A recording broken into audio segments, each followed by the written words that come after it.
Bismillahirrahmanirrahim. Mana do'stlarim, bugun 28-yanvar 2026-yil. Mana Xudo xolisa mana erta tongdan mana shu dalada Yonariq qishlog'ini qurilish mahallasidagi mana shu Shuhratjonni, do'stim Shuhratjonni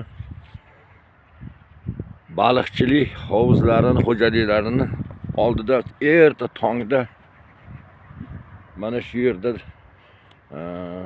sayr qilib, toza havodan nafas olib, mana bog'larni tarovatini ko'rib mana yuribmiz. Mana shu yerda Shuhratjonni do'stimni baliq hovuzini holati, mana o'rdaklar, yovvoyi o'rdaklarni qarang, bu tabiatni qarang, chiroyliligini. Mana shu yerda Shuhratjon o'rtog'im mana o'zi kuchi bilan hech qanaqa davlatdan bir so'm subsidiya yoki yordam olmasdan mana shu yerda baliqchilik mana tashkil qilib, butlar suvsiz yotgan joylar, umuman suv kelmaydi. Mana ariqdan ilgari biza yoshligimizda suv kelardi. Hozir bir 5 yildan beri bir tomchi suv o'tmaydi, qishin yozin.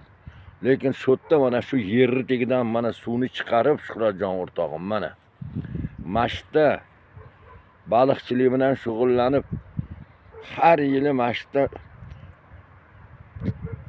300-350 kilo kichkina baliqni sigaretkalardan tashab, shu bir yilda eng kamida mashtadan 4 tonna, 5 tonna mana shu kuzga borib, oktyabrga borib hosil olib, mana el yurtni dasturxoniga mana baliq mahsulotini yetishtirib berishda jonbozlik qilib kelyapti.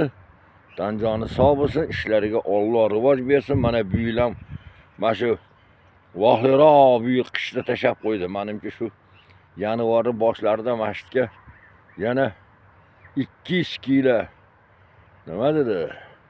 Sazan, 150 kilo talistalob, yana qanchadir amur tashadim dedi. Men qamishlarni yeydi dedi. Baraka topsin, omadini bersin.